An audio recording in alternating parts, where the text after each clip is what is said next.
So when your front isolator, front platform cushion, sorry, that's this thing, goes bad, it'll crack in any sort of variation. And what's going to happen is you'll grab the deck right here and it'll come up a little bit.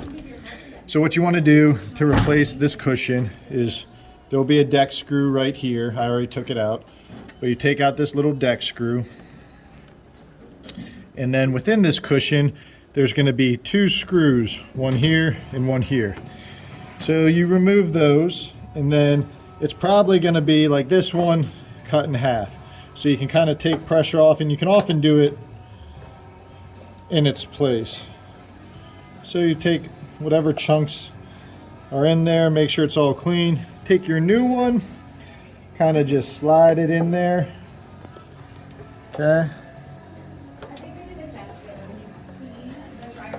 Gotta finagle it in place. And then you'll kind of look down, line up your holes. There's those two front, I don't know if you got a good shot of this. There's a hole there and a hole there. So you take the supplied screws and kind of just, I have power tools, makes my life easier. You may or may not have power tools. And it's just a game of lining it up. You can kind of use a flashlight to see where you're at, depending on lighting. That's pretty lined up. And you just try to screw them down. Sometimes they go right in. Like that one went right in. You don't want to tighten it, just snug it.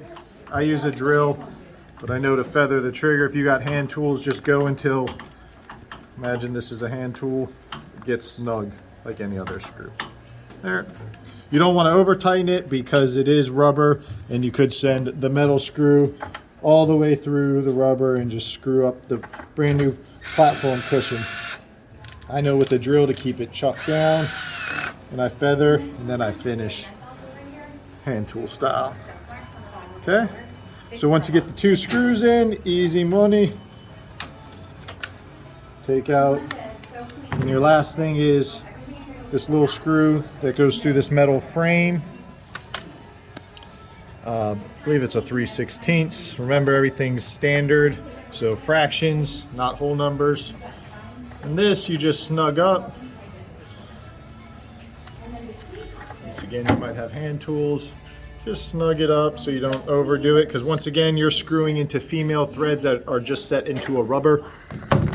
So it can rip it out. And then grab your deck, pull up, and it shouldn't move. Easy as pat.